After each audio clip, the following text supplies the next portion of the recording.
बिस्मिल्लाहिर्रहमानिर्रहीम। अस्सलाम वालेकुम। आप देख रहे हैं हालात। मैं हूं Saeed Chaudhry. Supreme court practice and procedure act के खिलाफ दायर दरखास्तों की समाअत आखिरी मरहला में दाखिल हो चुकी है और हो सकता है आज 10 अक्टूबर को फुल कोर्ट में इस केस की आखिरी समाअत हो। तमाम जजेस जो हैं वो अपना जहन दे चुके हैं, बता चुके हैं कि वो क्या सोच रहे हैं इस एक्ट के बारे में। लेकिन दो जजेस ऐसे हैं जिनका अभी तक जो रिमार्क्स हैं उनसे पता नहीं चल रहा कि वो किस तरफ हैं। वो जजेस कौन से हैं, फैसला क्या हो सकता है, और क्या supreme court practice and procedure act अगर बहाल हो जाता है तो नवाज शरीफ को अपील का हक मिल जाएगा। मिस्टर जस्टिस अतर बुंडला साहब ने जो रिमार्क्स दिए हैं उससे तो यही तासर मिलता है कि नवाज शरीफ को अपील का हक, पनामा केस में अपील का हक नहीं मिल सकता। क्या ये तासर दुरुस्त है, इस पर बात करेंगे। और फिर लाहौर हाई कोर्ट के मिस्टर जस्टिस अली बाकर नजफी के बेटे के प्रोटोकॉल के हवाले से जो ख़त वगैरह लिखा गया था, इतला ये है मुबैना तौर पे कि सुप्रीम कोर्ट ने इस मामले का नोटिस ले लिया है। ये हमारे पास कुछ एक्सक्लूसिव तफसीलात हैं जो हम आपके गोश गुजार करेंगे। लेकिन इससे पहले हम बात करेंगे एडवोकेट जनरल पंजाब हैं जनाब खालिद इसहाक साहब। ये कहते ना पंजाबी के नाले चौपड़ियाँ तो नाले दो दो, ये दो ओहदे एंजॉय कर रहे हैं और बादी नज़र में ये दो ओहदे नहीं रख सकते। ये एडवोकेट जनरल पंजाब के तौर पे काम नहीं कर सकते। ये क्या होता है दूसरा उनके पास, एक तो ये एडवोकेट जनरल पंजाब बने जून में 2023 में, शायद इनका नोटिफिकेशन हुआ था, निगरान हुकूमत ने किया था, और शायद जुलाई 2023 में खालिद इसहाक साहब ने एडवोकेट जनरल पंजाब की ओहदा का चार्ज संभाला था। लेकिन इससे पहले जो पीडीएम की हुकूमत थी, अतहादियों की हुकूमत थी जिसमें पीपल्स पार्टी भी शामिल थी, उन्होंने जाते जाते जून ही में इनका एक तकर्रर कर दिया था बड़े अहम ओहदे पे। ये चेयरमैन उन्होंने मुकर्रर कर दिए थे एनटीडीसी के, यानी नेशनल ट्रांसमिशन डिस्पैच कंपनी जो है, ये उसके बोर्ड के चेयरमैन हैं ये साहब जो हैं खालिद इसहाक साहब। और दूसरी तरफ एडवोकेट जनरल पंजाब के तौर पे भी काम कर रहे हैं। कानूनी माहिरीन ये कहते हैं कि किसी भी सूबे का एडवोकेट जनरल दो ओहदे नहीं रख सकता। हाँ, अगर सूबे में ही उन्हें उनके शोबे से मुतल्लिका कोई और जिम्मेदारी तफवीज़ कर दी जाए एडवोकेट जनरल के साथ साथ, वो उन्हें दी जा सकती है। लेकिन वफाक में वो किसी सूरत भी कोई वफाकी महकमा जो है उसका कोई ओहदेदार नहीं हो सकता।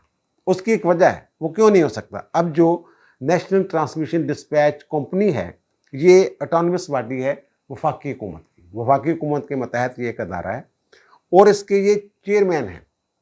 और चेयरमैन के तौर पे वो कहते हैं जनाब मैं तो अगर कहें कि तनख्वाह ही नहीं लेता जनाब, ये ओहदे का मामला है, ये तनख्वाह का तो इशू ही नहीं है। एडवोकेट जनरल के तौर पर आप तनख्वाह ना लें और एनटीडीसी के चेयरमैन के तौर पर भी आप तनख्वाह ना लें, ये कोई इशू नहीं। जो मुशर्रफ वाला केस है, मुशर्रफ साहब जब वर्दी में इलेक्शन लड़ना चाह रहे थे तो उन्होंने ये कहा था जनाब मैं बतौर आर्मी चीफ तो मैं तनख्वाह ही नहीं लेता, तो इसलिए वो मेरा जो ओहदा है वो कंसिडर ना किए। उन्होंने कहा नहीं, तनख्वाह का तो इशू नहीं है, ओहदे का मामला है। और यहाँ भी एनटीडीसी वाला जो मामला है ये ओहदे का मामला है। ये इनका जो तकर्रर है, या तो एनटीडीसी के तौर पे इन्हें एक वो ओहदा छोड़ना चाहिए या फिर इन्हें एडवोकेट जनरल पंजाब मुकर्रर नहीं किया जा सकता था। इसकी एक वजह जो मैं बयान कर रहा हूँ वो ये है कि आइन का एक आर्टिकल है 184 सब आर्टिकल 1। अभी तो 184 सब आर्टिकल 3 का रौला पड़ा हुआ ना सुप्रीम कोर्ट में, ये 184 सब आर्टिकल 1 भी है। वो ये कहता है कि अगर मुल्क की दो या दो से ज़्यादा हुकूमतों के दरमियान कोई तनाज़ा पैदा हो जाता है तो फिर उसका हल जो है, उसकी जुडिक्शन जो है फैसले की, वो सुप्रीम कोर्ट के पास है। अब ये वफाकी हुकूमत के एक डिपार्टमेंट के या एक महकमे के या एक कंपनी के हेड हैं एनटीडीसी के, और सूबे के एडवोकेट जनरल भी हैं। कल को अगर वफाकी हुकूमत के साथ कोई फड्डा हो जाता है सूबे का किसी इशू पे, या एनटीडीसी के मामले पे इनका कोई मामला सूबे के साथ कोई हो जाता है, तनाज़ा पैदा हो जाता है और मामला सुप्रीम कोर्ट में जाता है, तो फिर ये जो मैं कह रहा हूँ ना कि मफादात का टकराव, कन्फ्लिक्ट ऑफ इंटरेस्ट का वाला जो मामला है, वहाँ ये मामला फाल करेगा। एडवोकेट जनरल तो ये पंजाब के हैं, लेकिन एंटी डी सी के चेयरमैन के तौर पे ये दूसरी हुकूमत के मरहून मिन्नत हैं, यानी वफाकी हुकूमत के मरहून मिन्नत हैं। वफाक और सूबे में दो ओहदे जो हैं वो एक बंदा नहीं रख सकता। जैसे सेनेटर हो कोई, उसे किसी सूबे में कुछ जो सूबाई कमेटी या इंस्टीट्यूट या अदारा, उसका सरबराह मुकर्रर नहीं किया जा सकता, कानून है ये। इसी तरह जो एडवोकेट जनरल हैं, इन्हें वफाक में कोई ओहदा नहीं दिया जा सकता। वफाकी हुकूमत की कोई ऑटोनमस बॉडी हो, खुद मुख्तार अदारा हो, नीम खुद मुख्तार सरकारी अदारा हो, सरकार हो वफाक की, तो वहाँ ओहदा नहीं दिया जा सकता। अब खालिद साहब जो हैं, ये दो ओहदे एंजॉय कर रहे हैं। एक तो वो ओहदा जो PDM की हुकूमत जाते जाते देगी थी, और दूसरा जो निगरान हुकूमत पंजाब ने इन्हें तफवीज़ किया है, एडवोकेट जनरल पंजाब का ओहदा। और लोग जो बातें करते हैं कि जो निगरान हुकूमतें हैं, ये PDM की जो हुकूमत थी, इत्तेहादियों की जो हुकूमत थी वफाक में, उसकी कंटिन्यूटी है। वफाकी निगरान हुकूमत जो है, उसके बारे में भी ये तासर है कि जनाब वो मुस्लिम लीग नून की कंटिन्यूटी है, ख़ास तौर पे मुस्लिम लीग नून का नाम लिया जाता है। और पंजाब की जो निगरान हुकूमत है, इसके बारे में भी यही कहा जाता है कि जनाब कि ये नून लीग वालों के बड़े काम होते हैं, नून लीग वालों को बड़ा प्रोटोकॉल मिलता है। नून लीग के जो MPA साबक और MNA साबक जो हैं, वो अगर कोई काम किसी सरकारी महकमे में करवाने जाते हैं तो वो मिनटों में हो जाता है, और PTI वाले जो दीगर जो लोग हैं उनकी सुनी नहीं जाती। इवन पीपल्स पार्टी वालों को भी इतराज़। और मरीम नवाज़ का जो जलसा हुआ है लाहौर में, ठोकर नियाज बेग में, उस पर भी ये PTI वालों ने बड़ा शोर किया। जनाब LDA और PHA की गाड़ियाँ और वर्कर वगैरह जो हैं वो जलसागाह की तैयारी में मावनत करते रहे हैं नून लीग की। इस तरह की बातें शायद आपने सोशल मीडिया पर देखी होंगी। और ये जो मैं कंटिन्यूटी की बात कर रहा हूँ, जो एडवोकेट जनरल खालिद साहब हैं, जो NTDC के चेयरमैन भी हैं, ये एक क्लासिक मिसाल है इसकी। वफाक में जाते जाते नून लीग वाले लगा गए, उन्होंने करीब ने ना मेरा ख्याल है। और फिर पंजाब में भी उन्होंने एडवोकेट जनरल के तौर पे इनको कहा, जनाब ये बच्चा बड़ा अच्छा है, वकील साहब हैं, और इन्हें लगाएं एडवोकेट जनरल पंजाब, और एडवोकेट जनरल पंजाब का भी ओहदा एंजॉय करें। ये और ऐसे मुल्क में मसाइल यहीं से जन्म लेते हैं, पता ही नहीं चलता, किसी को पता ही नहीं NTDC में कोई चेयरमैन कौन है, आपको भी नहीं शायद पता होगा। और वहाँ ये वहाँ भी और यहाँ भी। और दूसरी बात जो मैं कह रहा था कि मिस्टर अली बाकर नजफी के बेटे का जो मामला है, वो जा रहे थे अमेरिका, इस पर मैंने व्लॉग किया था, और मैंने ये बताया था कि 6 अक्टूबर को जो सीनियर एडिशनल रजिस्ट्रार हैं Lahore high court Rawalpindi bench के, मोहम्मद इरम एजाज साहब, उन्होंने एक ख़त लिखा वज़ारत ख़ारजा को कि जनाब जो डॉक्टर साहब हैं, इनके बेटे वो जा रहे हैं अमेरिका, और पहले अबू धाबी में उन्होंने रुकना है। तो जनाब वज़ारत ख़ारजा को उन्होंने कहा कि जनाब इनको प्रोटोकॉल दिया जाए, और फिर जो अबू धाबी में सफ़ीर हैं उनको भी ख़त लिख मारा, और फिर एक ख़त उन्होंने जो कौंसल जनरल हैं न्यूयॉर्क में जहाँ उन्होंने जाना था, उनको भी एक ख़त लिख दिया। लेकिन दूसरे ही दिन 7 तारीख को, 7 अक्टूबर को, उन्होंने वो ख़त वापस ले लिया था, लिख दिया था इन्हीं लोगों को कि जनाब वो जो हायर अथॉरिटी है, उन्होंने कहा है कि जनाब ये ख़त वापस ले लिया जाए। और पहले ख़त में भी उन्होंने ये डिज़ायर ज़ाहिर की थी जज साहब की तरफ से। वैसे जज दी डिज़ायर जी होंगी है वो हुक्म ही होंगे।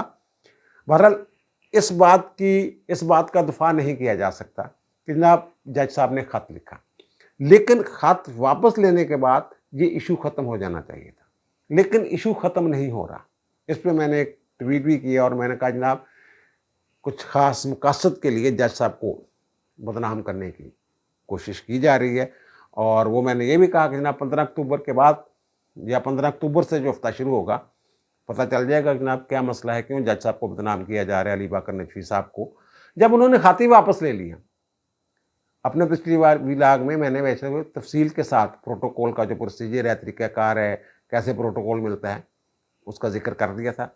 अब ये पता चला है, अच्छा जो एक मज़े की बात यह है कि जो फिर एक तो ये वापस लेते हैं ख़त, जो additional registrar, senior additional registrar हैं, 7 तारीख को, और 7 तारीख को ही एक लेटर जारी करती है वज़ारत ख़ारजा। उसके एक डायरेक्टर साहब हैं जनाब हसीब बिन अजीज़ साहब, वो एक लेटर जारी करते हैं senior additional registrar Lahore high court के नाम।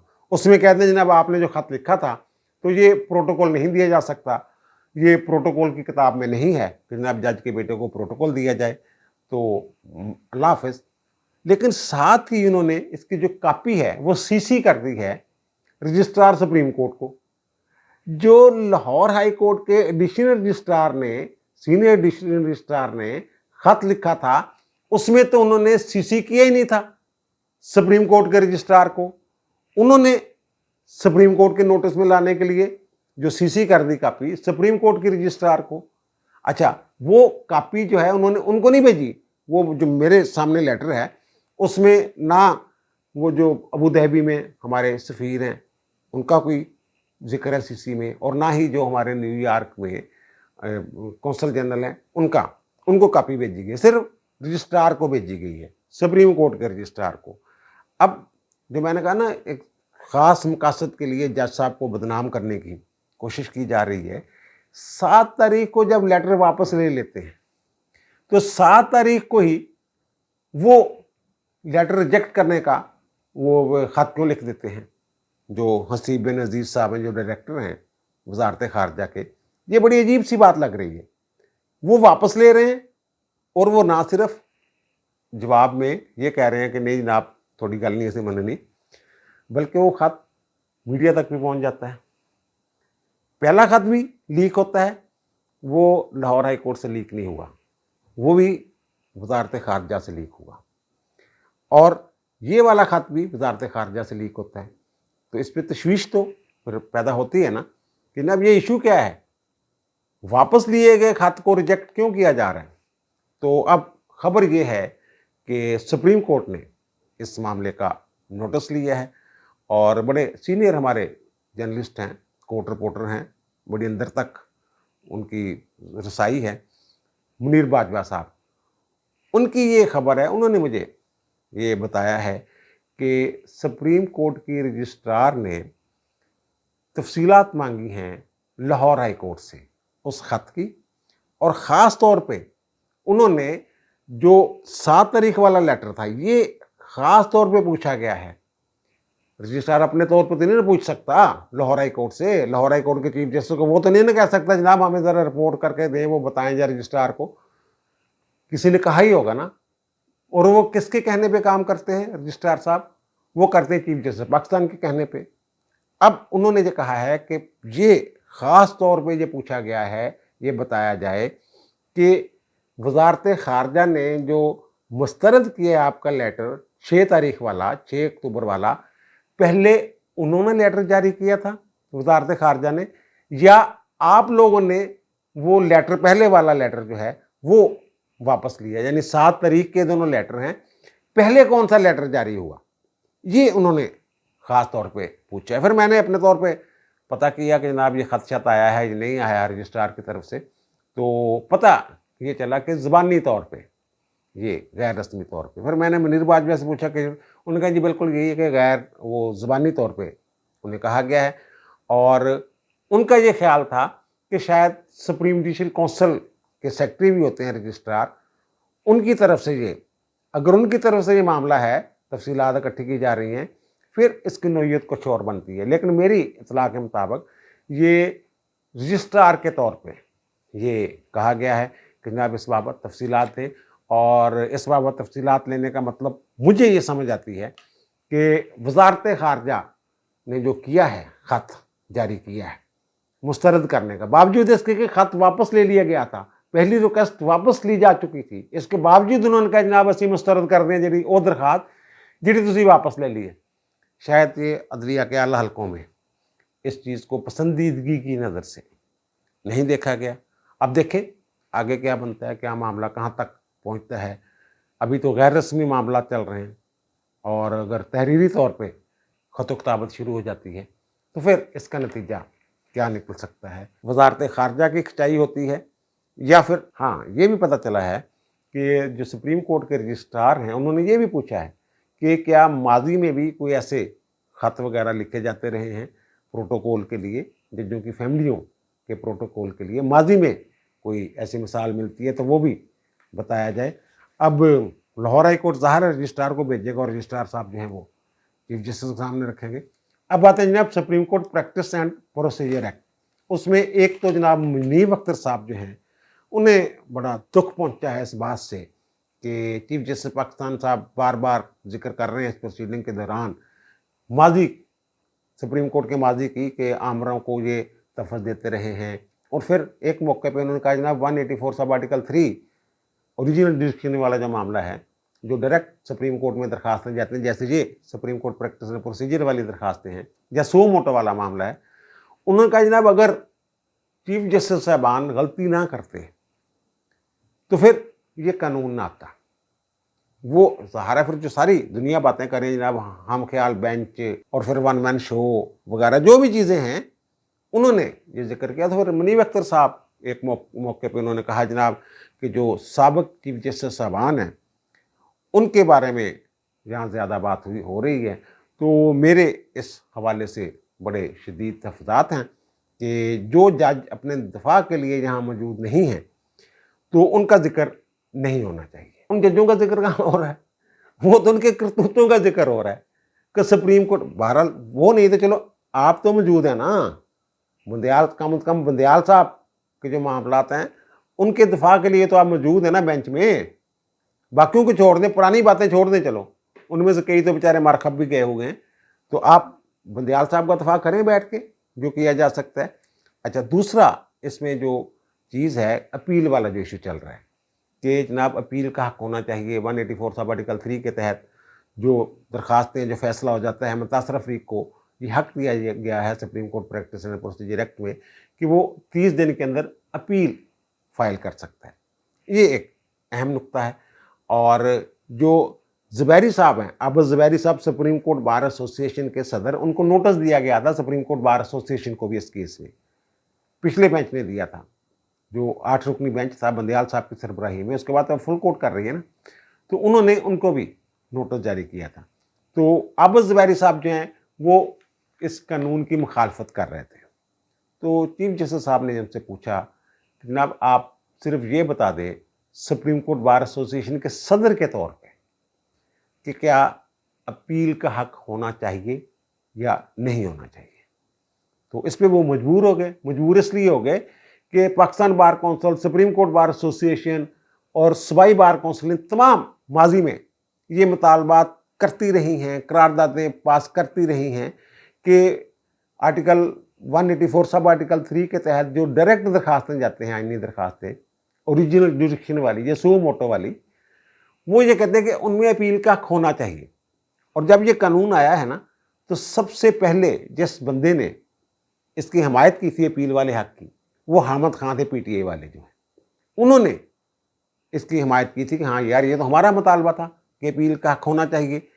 اور پھر انہوں نے عابد زبیری صاحب نے کہا کہ جناب صدر کے طور پہ میری یہ رائے ہے کہ اپیل کا حق جو ہے یہ ملنا چاہیے، یعنی اپیل کیا۔ اور جو دوسرا معاملہ ہے بینچوں کی تشکیل کے حوالے سے کمیٹی ہوگی چیف جسٹس 2 سینئر ججوں کی، وہ عملاً تو اس میں عمل ہو رہا ہے، حکم امتناعی جاری کیا تھا 8 رکنی بینچ نے بندیال صاحب کی سربراہی میں، لیکن عملاً اب وہ ہو رہا ہے۔ پہلی ہی پیشی پہ جب فل کورٹ کی پہلی پیشی تھی تو انہوں نے قاضی صاحب نے یہ کہہ دیا تھا جناب میرے دونوں جو دائیں بائیں بیٹھے ہوئے لوگ ہیں، سردار طارق مسعود صاحب سینئر موسٹ، اور اس کے بعد اعجاز علی احسن صاحب، ان سے میری بات ہو گئی ہے، تو ہم مل کے بینچوں کی تشکیل اور کیسوں کی فکسیشن وغیرہ جو معاملہ ہے وہ مل کر کریں گے۔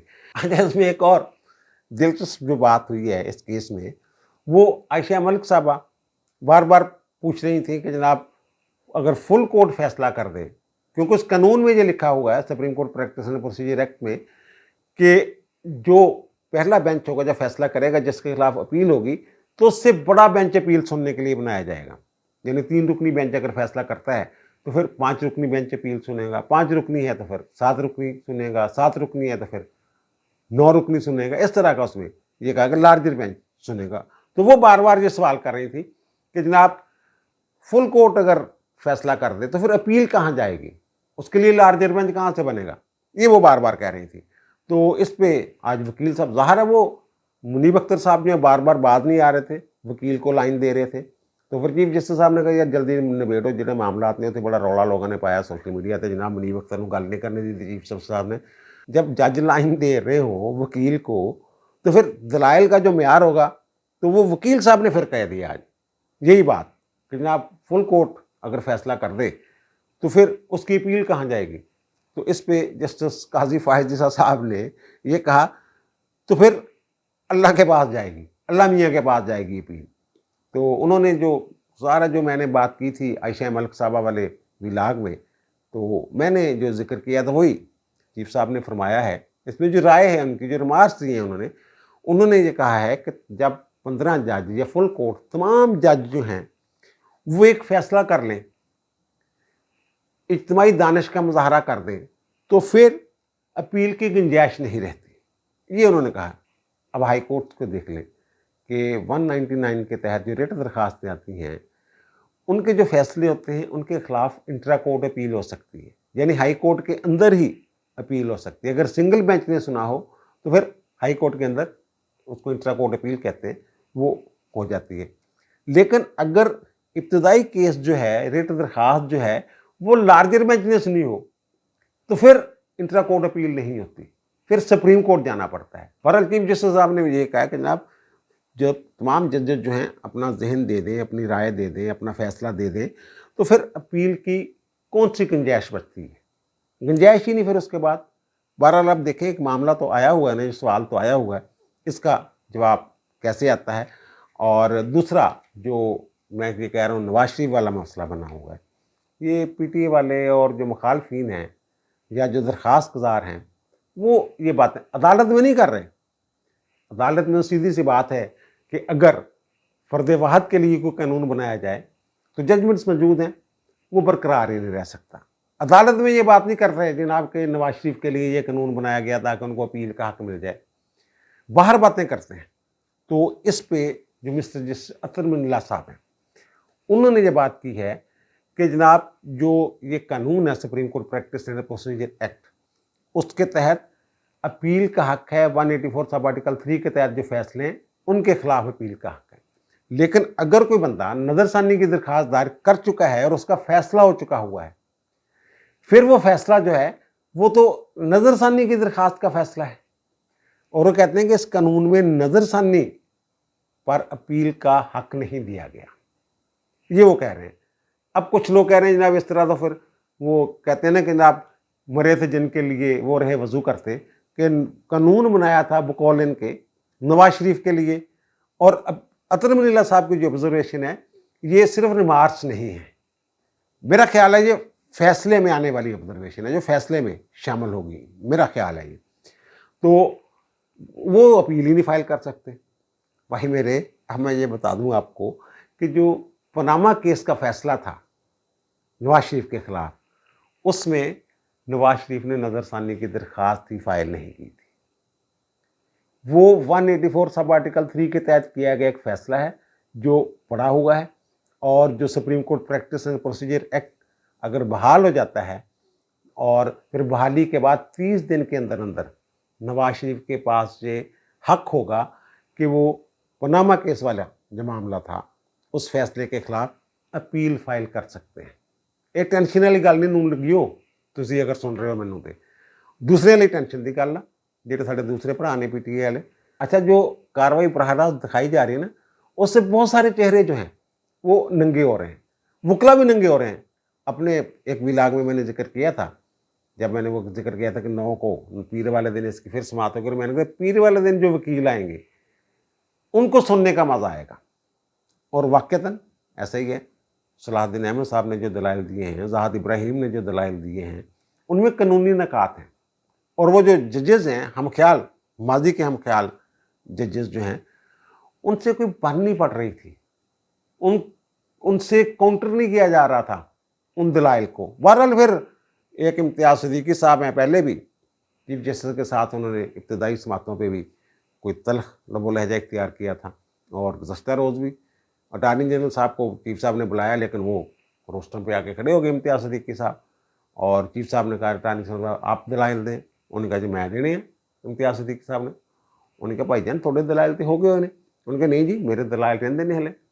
تو چیف صاحب نے جو پچھلی پیشی کا تحریری حکم نامہ تھا وہ انہوں نے دکھایا. انہوں نے کہا جب یہ پڑھ لیتے ہیں, اور تمام ججوں کے 15 کے 15 جج جو ہیں ان کے دستخط موجود ہیں, तो फिर जनाब उन्होंने कहा जनाब आपके तो दलाइल मुकम्मल हो गए होंगे, अब आप किस चीज़ के दलाइल देना चाह रहे हैं। ये जानबूझ के फड्डे डाल रहे हैं ये लोग जो हैं। इम्तियाज़ सिद्दीकी एडवोकेट साहब जो इन्होंने ये कहा बड़े रूट से लहजे में कि इसका मतलब ये है कि आप मुझे दलाइल देने से रोक रहे हैं, मेरी बात सुनने से इनकार कर रहे हैं। जिस तरह होता है वकीलों का वतीरा। तो इस पर चीफ जस्टिस ने कहा कि यार ये बात जो है आप तमीज़ से भी कर सकते थे। तो उन्होंने कहा जनाब चीफ साहब आप अपना सलूक देखें, अपना रवैया देखें, यानी तुम इदा करोगे गल जिमें थोड़ा सलूक आ तो फिर मैं भी इंज ही गल करांगा। और फिर उन्होंने कहा जनाब ख्वाजा तारक रहीम साहब जो हैं वो आज उन्होंने आना था। ख्वाजा तारक रहीम तो वैसे ही नस गया है, पहली पेशी थी कोई जवाब नहीं बन पा रहा से उन्होंने को। वो कहते हैं जनाब ख्वाजा तारक रहीम साहब जो आपके रवैये की वजह से अदालत में नहीं आए।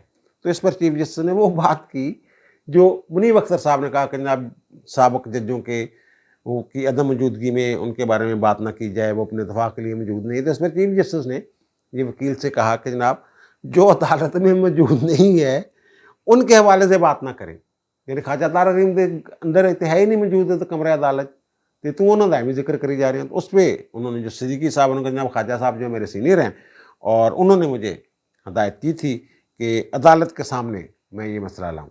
इस तरह की बातें शातें हुई हैं और फिर तमाम जजेस जो हैं वो अपना जहन जो है वो दे चुके हुए हैं। एजाज़ अल एहसन साहब, मुनीब अख्तर साहब, मुज़ार नकवी साहब और आयशा मलिक साहबा, ये 4 जज हैं जो लाजमी तौर पे मुझे जो लग रहा है उनकी ऑब्जर्वेशन से, रिमार्क से, कि लाजमी तौर पर supreme court practice and procedure act जो है इसको कलअदम करने वाले हैं। जिन्हें उनका फैसला ये है कि दरखास्तें मंजूर कर ली जाएँ और कानून ख़त्म कर दिया जाए।